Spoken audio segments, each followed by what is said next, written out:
ॐ गुरुर्ब्रह्मा गुरुर्विष्णु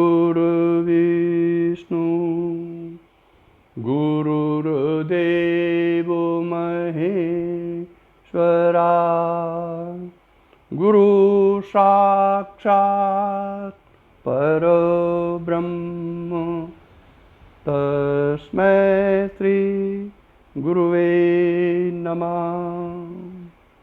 ब्रह्मानन्दं परमसुखदं केवलं ज्ञानमूर्ति द्वन्द्वातीतं गगनसदृशं तत्त्वमस्यादिलक्ष्यम् एकं नित्यं विमलमचलं सर्वदि साक्षिभूतं भावातीतं त्रिगुणरहितं सद्गुरु तं नमामि।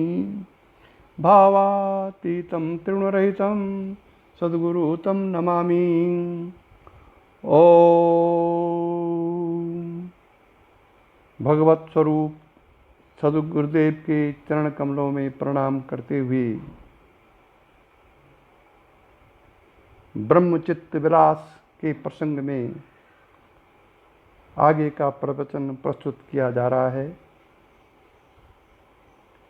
कल के प्रवचन के प्रसंग अनुसार स्वयं और मैं जो दो शब्द हैं उसके बारे में विश्लेषण किया गया था और ये बताया गया था कि स्वयं शब्द आत्मा के लिए या कूटस्थ के लिए प्रयुक्त होता है।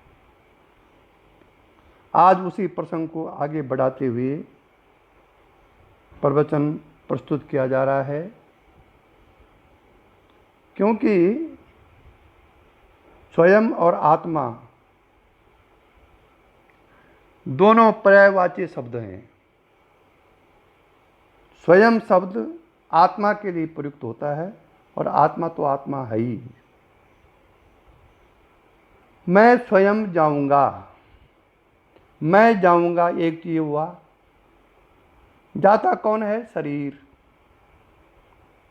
लेकिन यदि हम उस शरीर के साथ स्वयं जोड़ते हैं तो इसका मतलब वहाँ आत्म संबंधी हो जाएगा।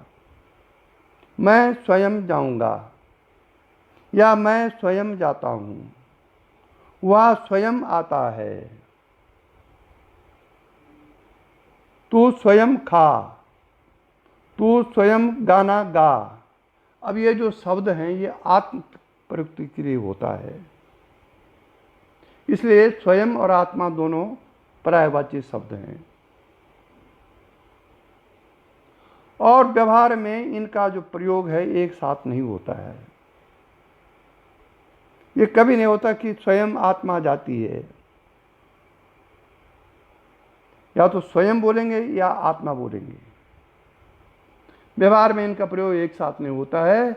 अतः स्वयंता और आत्मा दोनों अन्य का निरोध करते हैं। जब आप अपने अंदर हर चीज का निरोध करते रहेंगे, शरीर का निरोध करेंगे, मन का निरोध करेंगे, प्राण का निरोध करेंगे, बुद्धि का निरोध करेंगे, अहंकार का निरोध करेंगे, तो अंत में बचेगा स्वयं या आत्मा।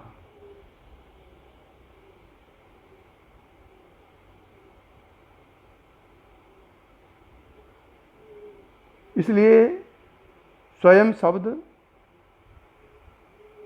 आत्मा का पर्यायवाची है। पर्यायवाची मीन्स पर्यायवाची, दोनों का एक ही वाचक हो। शब्द दो हैं लेकिन उसका अर्थ एक ही हो, उसको कहते हैं पर्यायवाची। जैसे घट और कुंभ, कुंभ से भी वही अर्थ निकलता है जो घट से निकलता है, तो ये पर्यायवाची हैं आपस में। जैसे कर और हाथ, कर से भी वही अर्थ निकलता है जो हाथ से निकलता है, तो ये भी पर्यायवाची है। इसलिए शास्त्रों में स्वयं को ही कूटस्थ कहा जाता है और उसी को फिर आत्मा भी कहा जाता है।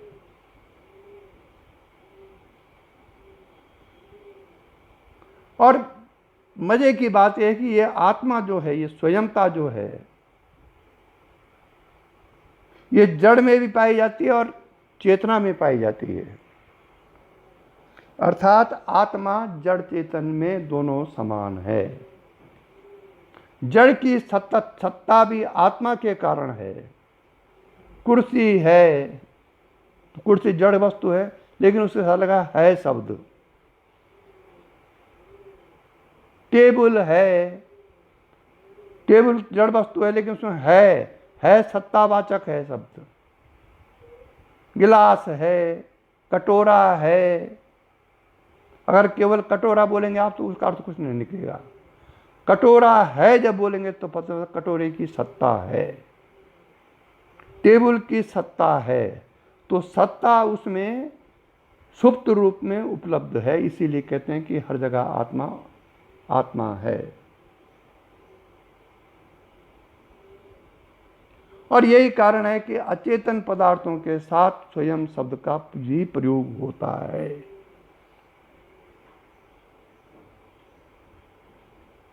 जैसे शब्द है कि कुंभ स्वयं को नहीं जानता है या घट स्वयं को नहीं जानता।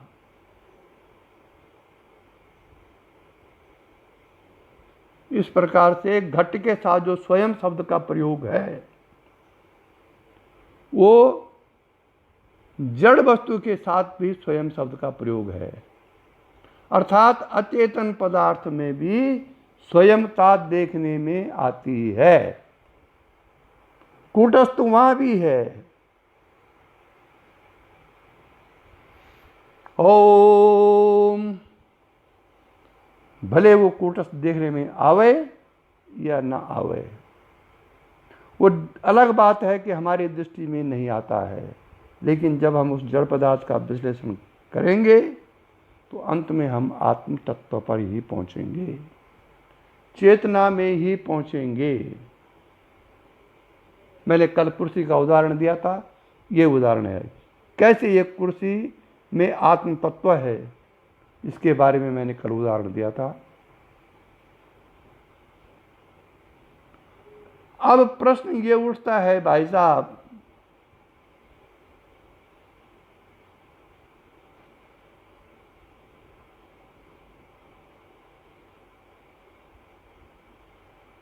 कि ये स्वयं शब्द केवल चेतन प्राणियों में नहीं बल्कि अचेतन प्राणियों में प्रयुक्त होता है।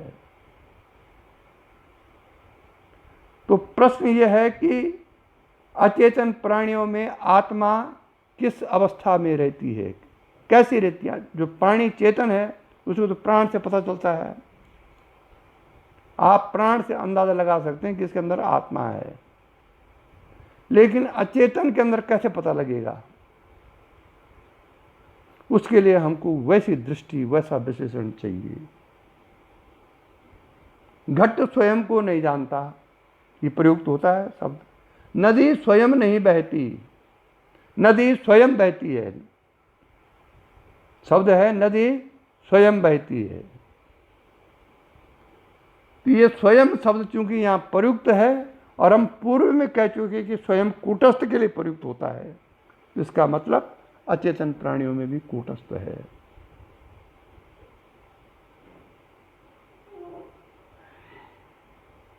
अब ये प्रश्न ये भी उठाता है, ये भी प्रश्न उठ सकता है कि आत्मा शब्द केवल चेतना का ही सूचक है, मतलब आत्मा केवल चेतन प्राणियों के लिए कहते हैं कि इसके अंदर आत्मा है।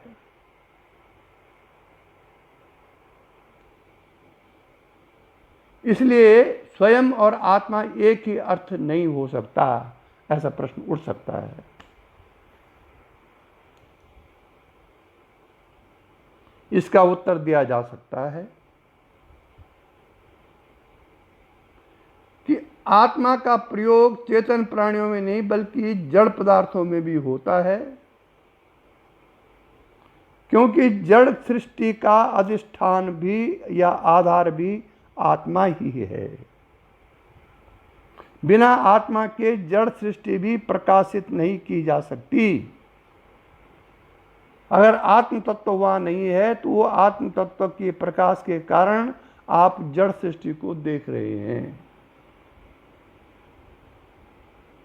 आत्मा से ही नीचे नीचे आते हुए स्थूलता को जड़ सृष्टि हुई है।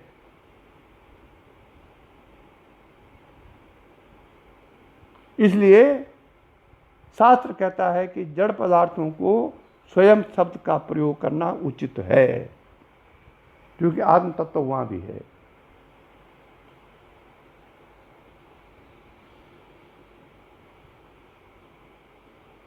और फिर चेतन और अचेतन, मतलब जड़ सृष्टि और चेतन सृष्टि, इनका भेद कूटस्थ आत्मा से नहीं होता है। आत्मा में तो कोई भेद ही नहीं है, न वहां जड़ है न वहां चेतन है। आत्मा स्वयं में कोई भेद नहीं करता और न वहां कोई भेद है। भेद यदि है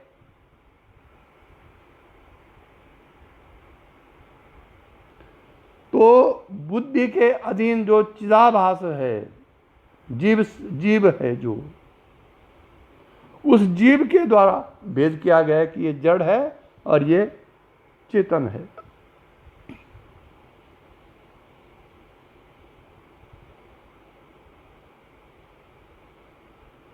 ऐसा हमको विचार करके, विश्लेषण करके, बार बार चिंतन मनन निधिध्यासन करके समझना चाहिए।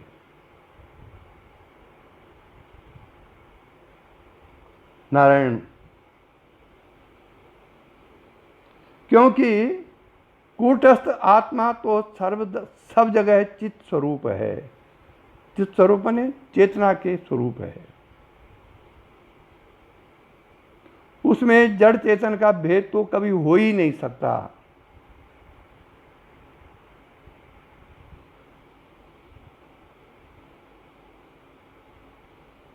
और न ये जड़ चेतन का भेद आत्मा ने किया है, ये तो बुद्धि ने किया है। और बुद्धि के अंदर जो चिदाभास है,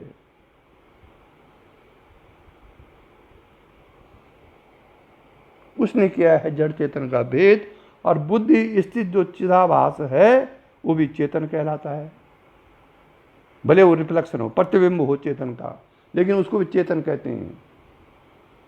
और चिदाभास केवल मनुष्य आदि जो प्राणी हैं, जितने भी प्राण धारण करने वाले जीव हैं, उसी में चिदाभास होता है।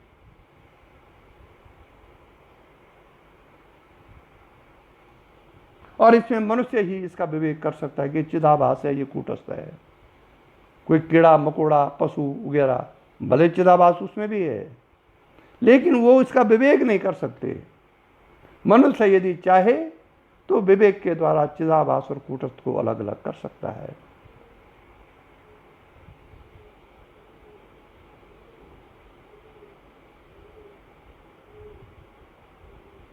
इसीलिए मनुष्य आदि प्राणी जितने चलने फिरने वाले हैं उनको चेतन कहते हैं, क्योंकि उसमें चिदाभास है।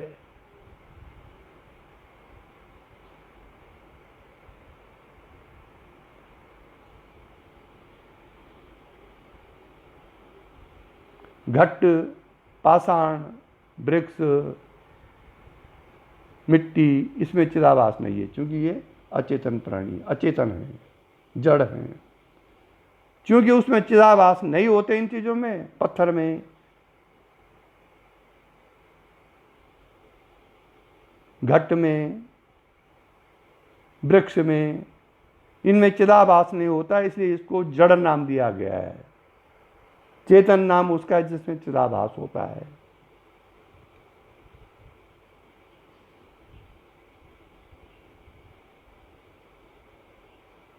लेकिन चेतन हो चाहे जड़ हो, इन दोनों का अधिष्ठान कूटस्थ है या आत्मा है।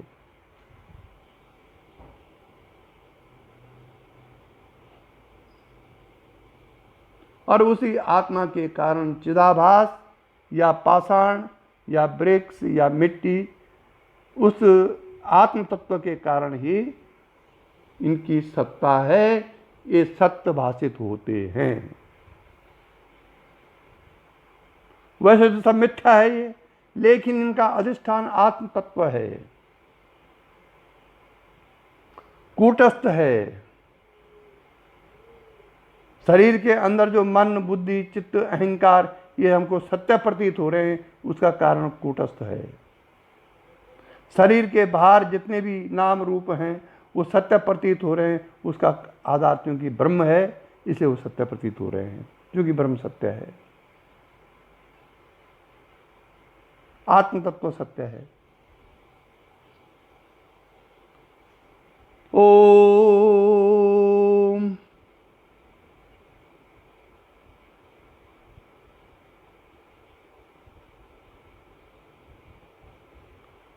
जैसे चिदाभास कूटस्थ तत्व में कल्पित है, जैसे चिदाभास या जीव आत्मा में कल्पित है, क्योंकि जीव का वास्तविक स्वरूप आत्मा है। जीव तो वो शरीर के अंदर आ गया, आत्मा या परमात्मा, तब उसको जीव कहा गया है। वास्तविक रूप उसका आत्मा है, इसलिए चिदाभास का वास्तविक रूप है कूटस्थ। ठीक ऐसे ही अचेतन जो वस्तु हैं जैसे घट आदि भी उसी कूटस्थ से कल्पित है।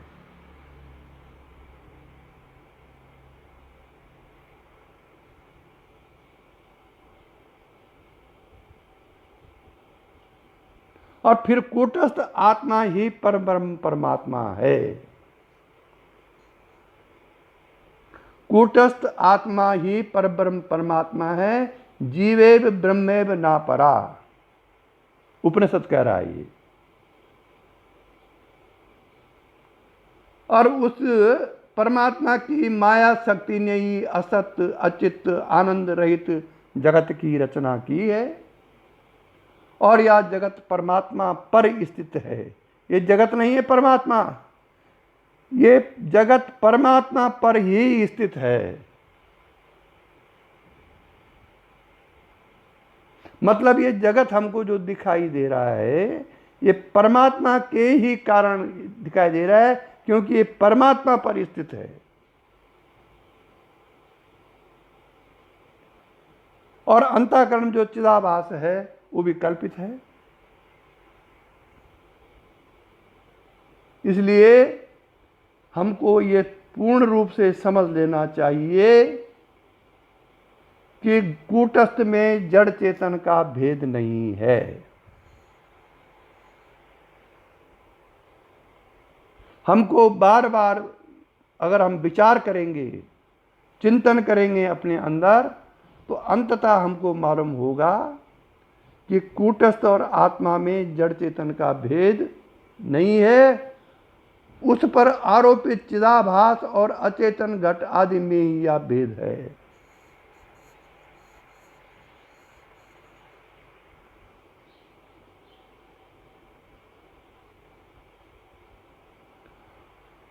और फिर हमको विचार द्वारा ये भी पता कर लेना चाहिए कि ये जो जड़ और चेतन का भेद है ये माया कल्पित है, माया के द्वारा किया गया है।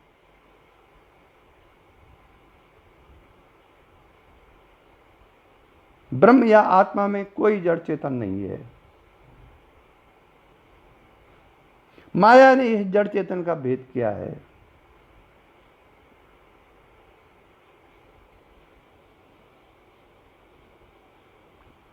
और कूटस्थ और आत्मा तो स्वयं प्रकाश रूप है, इसको कोई दूसरी चीज प्रकाशित नहीं करती है।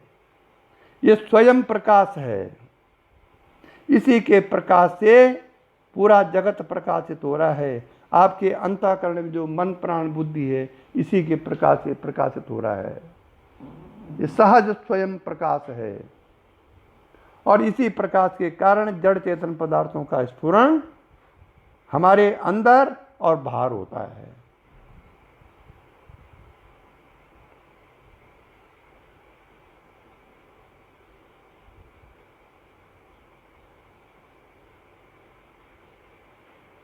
घटादि का भी जो आत्मा है या उसकी जो स्वयंता है, उसको भी कूटस्थ या आत्मा कहा जा सकता है, उस दृष्टि से, जिस दृष्टि से कि शास्त्र कहता है कि आत्मा सर्व जगह व्यापक है।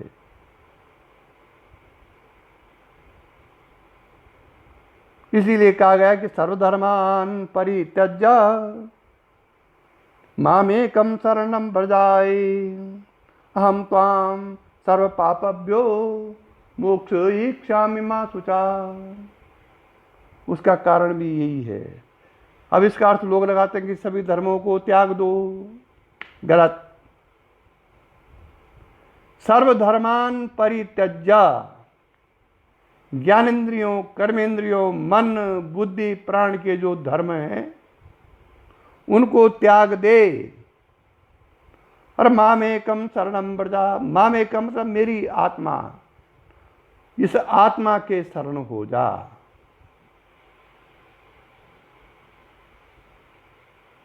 मामेकं शरणं व्रजा अहम त्वाम, अहम मने आत्मा, मैं, अहम त्वाम सर्व पापभ्यो, मैं अगर तू मेरी शरण में हुआ, मतलब आत्मा के शरण में हुआ, तो आत्मा तुझको सर्व पापों से नाश करके, तेरे सर्व पापों का नाश करके मोक्ष इच्छामि मा शुचा, मोक्ष दिलाएगा। मतलब आत्म साक्षात्कार के बाद ही मोक्ष हो सकता है। आत्म साक्षात्कार के बाद अयम आत्मा ब्रह्म जब होगा, मांडूक्योपनिषद, जब उसके आत्म साक्षात्कार के बाद वो ये साधना करेगा कि अयम आत्मा ब्रह्म, मेरी आत्मा ही ब्रह्म है या ब्रह्म ही मेरी आत्मा है या आत्मा ही ब्रह्म है, तब जाके मोक्ष प्राप्त होगा। मोक्ष तो हमको प्राप्त है ही, लेकिन इसकी जो उपाधि इसके ऊपर पड़ गई, उपाधियां शरीर की, मन की, बुद्धि की, प्राण की, ये उपाधियां जो आ गई हैं संसार की, रिश्तों की, नातों की, ये जो उपाधियां ऊपर से आ गई हैं, उसके कारण मोक्ष ढक गया है। इसीलिए श्वेतासूत्रोपनिषद में कहा गया है, ते ध्यानुगतान अपश्यन देवात्म शक्ति सुगुणैति गूढ़ाम। वो देवात्म शक्ति, वो परमात्मा की शक्ति अपने गुणों से ही ढकी हुई है, नहीं दिखाई देती है। इसीलिए शक्तिपात से शक्ति जागरण करवाना आवश्यक है, जिससे कि वो शक्ति आपको स्पष्ट रूप से दिखाई देगी।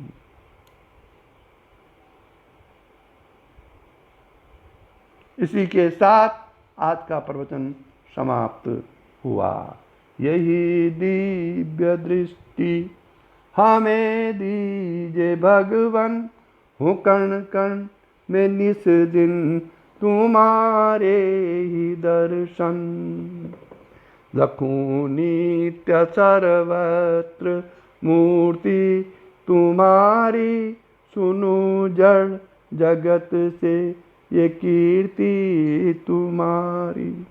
यही दिव्य दृष्टि हमें दीजे भगवन, हो कण कण में निस दिन तुम्हारे दर्शन।